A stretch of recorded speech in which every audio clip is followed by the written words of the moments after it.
வணக்கம். துளசி செடி ஏன் புனிதமாக கருதப்படுகிறது? இன்று இந்த பதிவில் நாம் துளசியின் பற்றிய கதையைத்தான் தெரிந்து கொள்ளப் போகிறோம். கோகுலத்தில் கண்ணனும் ராதையும் மகிழ்ச்சியுடன் இருந்த சமயத்திலே அங்கு வந்த சுதர்மன் என்பவனும் ராதாவின் தோழியும் தொடர்ந்து அவர்களுக்கு இடையூறு அளித்து வருகின்றனர். அதாவது கண்ணனையும் ராதையையும் டிஸ்டர்ப் பண்ணிக்கிட்டே இருக்காங்க.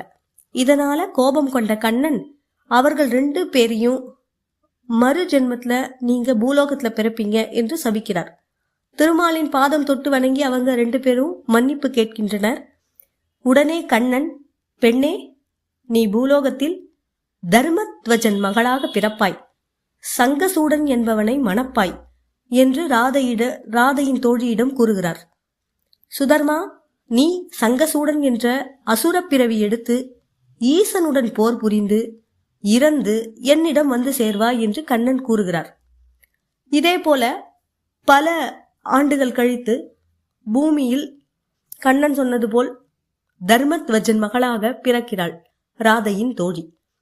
இவள் தனது தாயின் வயிற்றில் 100 ஆண்டுகள் கர்ப்பம் தரித்து பிறந்த ஓர் அதிசய பெண். இவளது பெயர்தான் துளசி. இந்த துளசி என்ற பெயருக்கு அர்த்தம் என்ன தெரியுமா?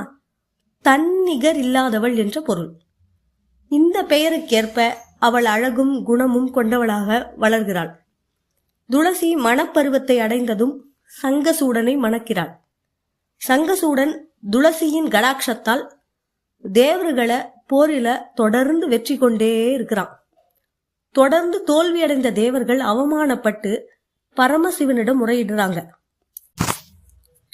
உடனே ஈசனும் தேவர்களுக்காக சங்கசூடனுடன் போர் புரிய கிளம்புறார். ஆனா கருப்பு கரசியான துளசி இருக்க வரைக்கும் சங்கசூடனை வெல்ல முடியாது என்பதையும் உணர்கிறார் பரமசிவன். இதை அறிந்த திருமால் ஈசனுக்கு உதவுவதற்காகவும் உலக நன்மைக்காகவும் தேவர்களுக்காகவும் சங்கசூடனை அழைத்து முன் பிறவி பற்றி அனைத்தையும் கூறுகிறார். இதையெல்லாம் கேட்டுக்கொண்ட சங்கசூடன் அனைத்தையும் புரிந்து கொண்டு சிவபெருமானிடம் மன்னிப்பு கேட்டு இறந்து போகிறான். துளசியை திருமால் அழைத்து ஆறுதல் கூறுகிறார். துளசி, நீ கவலைப்படாதே, நீ அடுத்த பிறவியில் என்னை சேர வேண்டியவள், உன்னை நான் திருமணம் செய்து கொள்வேன் என்று கூறுகிறார். கணவன் இறந்த சோகத்தில் துளசியும் இறந்து போகிறாள். பின்பு துளசி என்றென்றும் பெருமாளுக்கு பேரன்புக்குரியவளாக இருக்கிறாள்.